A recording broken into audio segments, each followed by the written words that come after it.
bocado também perceber que tem sido muitas vezes que não justifica essa ideia, mas faltam algumas, portanto, algumas denúncias em concreto. E o resultado é que tiveram essas denúncias. Também, no mais recente debate que teve, foi com a Maria de Belém, não é? Também a responsabilizou por algum, não sei, por ser conivente ou por denunciar esses atos de corrupção. Essa continua a ser a grande bandeira dessa campanha, não é? A corrupção é claramente a minha grande bandeira. Há quem me acuse de ser obcecado pelo tema, e eu de facto sou obcecado pelo tema, porque acho que está na corrupção a origem da maioria dos problemas dos portugueses. A degradação da política dá-se essencialmente pela via da corrupção e depois tem consequências nas finanças públicas, na economia, na vida social, enfim, de todos nós. Agora, relativamente à sua primeira questão, eu tenho duas respostas. A primeira é, todos os casos de corrupção que eu conheço denuncio, mas eu não sou um justiceiro, não faço justiça pelas minhas próprias mãos. Faço aquilo que gostaria que todos os portugueses pudessem fazer, que é, conhecedor de um conjunto de situações, denunciar às autoridades do Ministério Público, que depois naturalmente fará o seu trabalho, dando origem à pronúncia ou não, à acusação ou não, a julgamentos, que espero que sejam justos, e naturalmente um julgamento justo para dar origem ou a uma absolvição ou a uma condenação. Por isso, em termos de casos concretos que eu conheço, entregues ao Ministério Público, acabo por ser conhecido por isso, porque pouca gente faz em Portugal. Mas nos países nórdicos é uma prática comum, quando os cidadãos conhecem casos menos claros de mau uso de dinheiros públicos, casos de tráfico de influências, de corrupção, denunciam-nos e depois as autoridades tratam-nos. Infelizmente em Portugal poucos o fazem, porque há uma situação generalizada de medo, porque aquilo que eu denuncio não é novidade para a maioria dos portugueses. Normalmente ficam ofendidos, quais virgens ofendidas, algumas pessoas da política, mas os cidadãos conhecem e não ficam surpreendidos com o que eu digo. A maioria das pessoas tem medo, mas de qualquer maneira depois tem uma outra resposta para isso, que é, há casos de corrupção que nem precisam de ser denunciados. As provas de corrupção nas parcerias público-privadas, nas privatizações mal feitas, estão no Diário da República, não é preciso procurá-las noutro local.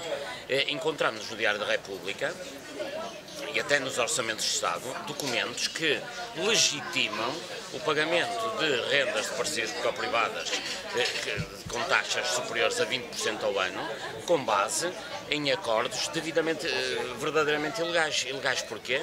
Porque alguns acordos das PPPs têm anexos que são confidenciais, o que tornam qualquer documento legal ilegal, não respeitam a lei do enquadramento orçamental como deveriam, não têm comparador público como deveriam, ou seja, basta consultar o Diário da República para ter provas de corrupção, por exemplo, nas parcerias público-privadas. Mas isso em casos de caráter geral e mais utilizados pela política. Em casos muito concretos, eu apenas faço aquilo que acho que gostaria que todos os portugueses fizessem, que é, perante situações de maus gastos públicos, chamarem as autoridades para intervir. Infelizmente poucos fazem porque há uma situação generalizada de medo. A conta disso também, Rafael, de diversos processos, tem sido absolvido em todos?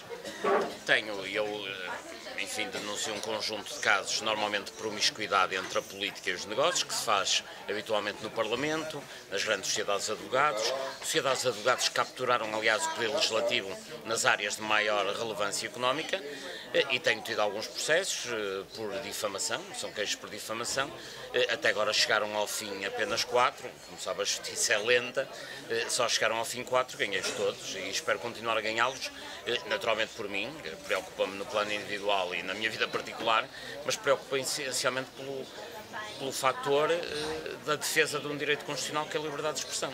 A liberdade de expressão em Portugal está um pouco ameaçada por vários aspectos, e este também, e o que é facto é que eu, quando denuncio um conjunto de casos, são casos que eu tenho que são verdadeiros, obviamente, são casos que tenho documentados, a minha opinião sobre esses casos, imito-a no exercício de um direito constitucional que é o direito de liberdade de expressão.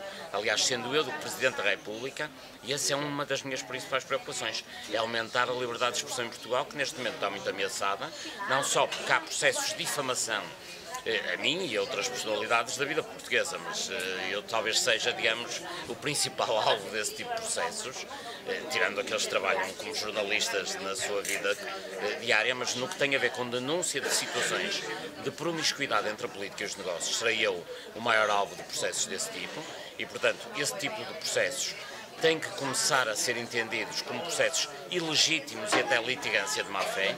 E, além disso, a liberdade de expressão está mitigada em Portugal, por um lado, porque alguns órgãos de comunicação social estão reféns de interesses económicos. Estou a falar do I e do Sol, estou a falar da TVI e das suas ligações a grandes grupos económicos. Ainda há pouco tempo assistimos, há 15 dias, a uma das maiores manobras de manipulação da opinião pública, feita pela TVI, no caso Banif, que acabou por ser comprado por um dos principais acionistas da Prisa que detém a TVI, que é o Banco Santander. Portanto, foi uma manipulação da opinião pública e isso limita a liberdade de expressão. Só para concluir, dê-me só... Deixa-me só concluir para estar bem a acabar. Um terceiro aspecto que mitiga a liberdade de expressão é a precariedade do emprego de jornalista. Hoje, muitos jornalistas recebem pouco mais do que o salário mínimo, têm emprego precário e, naturalmente, não têm aquela liberdade que deveriam ter se tivessem a sua profissão devidamente dignificada. E a dignificação da profissão de jornalista é um dos instrumentos fundamentais para a liberdade de expressão. Mas, desculpe. O atual Presidente da República tem exercido essa liberdade de expressão? O Presidente da República tem ele próprio liberdade de expressão, mas não tem defendido a liberdade de expressão como eu acho que um Presidente da República deveria defender. Porquê? Porque o Presidente da República, no ato da sua posse, jura defender, cumprir e fazer cumprir a Constituição da República. Quem tem que fazer cumprir a Constituição da República Portuguesa tem que defender esse princípio constitucional sagrado que é o da liberdade de expressão. O que acha que é o melhor candidato para a presidência da República? Eu, claramente. Mas porquê? Ai, não percebi. Desculpe. Eu acho porque penso que serei o Presidente da República que transforma o potencial enorme que Portugal tem, quer no plano físico, quer no plano da sua situação geográfica, do clima, do mar, do espaço aéreo. Há todo um potencial que nós temos, quer ao nível físico, quer ao nível humano. A história, o património, a capacidade dos portugueses, transforma todo esse potencial naquilo que em qualidade de vida e em desenvolvimento. Porquê? Tirando do meio aquilo que tem destruído toda a sociedade portuguesa através da política, que é a corrupção por um lado, o desperdício por outro. Ou seja, Portugal, face ao potencial, dito de outra maneira, face ao potencial que o país tem, face à capacidade que as pessoas têm, deveriam viver todos muito melhor. Isso já não acontece porque entre a matéria-prima e o resultado final está uma classe política que, em vez de utilizar este potencial em benefício da qualidade de vida do povo e do desenvolvimento do país, utiliza em benefício de um conjunto de grupos económicos. Ou seja, a política é que está a destruir o país. E eu serei o Presidente da República que vai limpar a política por forma que a política passe a beneficiar os cidadãos e não os grandes grupos económicos que vivem no orçamento de Estado, que é alimentado por todos. Então vai ser um contrapoder? Não vou ser um poder ao serviço do povo. Serei seguramente um contrapoder aos grandes grupos económicos que andam a explorar o povo, serei um contrapoder à corrupção, serei um contrapoder às grandes sociedades de advogados que fazem leis para beneficiar o grupo A ou B, serei um contrapoder a uma classe política que não faz aquilo que lhe compete, que é defender os interesses do povo. Relativamente a esses, serei um contrapoder.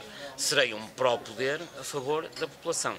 É verdade que isto pode gerar alguma instabilidade inicialmente na própria atividade política, mas não foi a estabilidade que fez o país. O Dom Afonso Henriques não procurou estabilidade, o Dom Dinis não procurou estabilidade, Dom João II não foi com a estabilidade que fez os descobrimentos, nem o Marquês de Pombal fez a região marcada de ouro com estabilidade.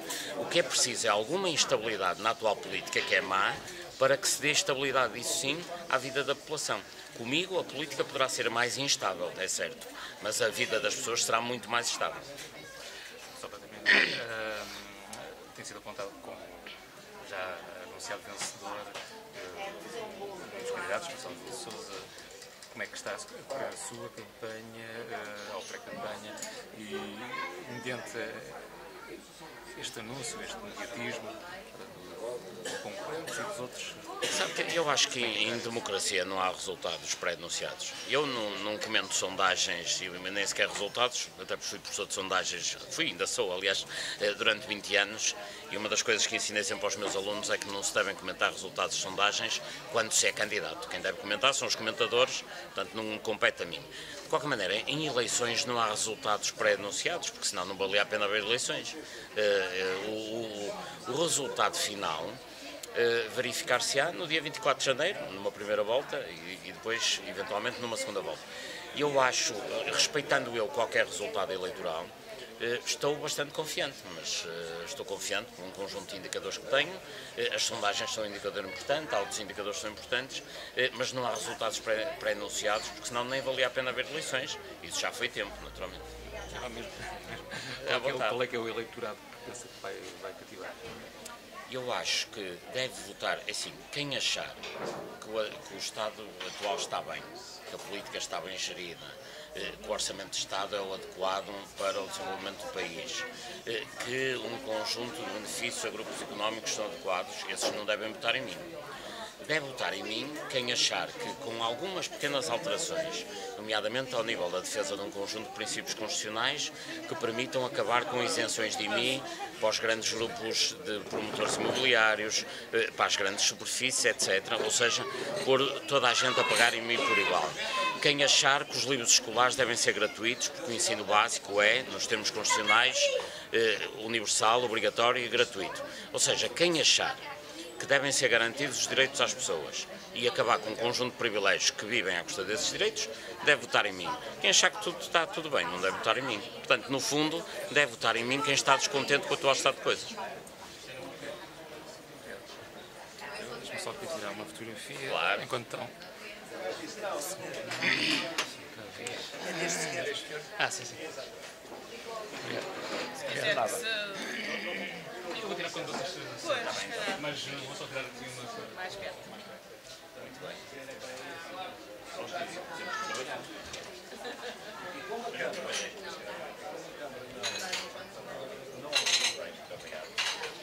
Pedro, toma o teu!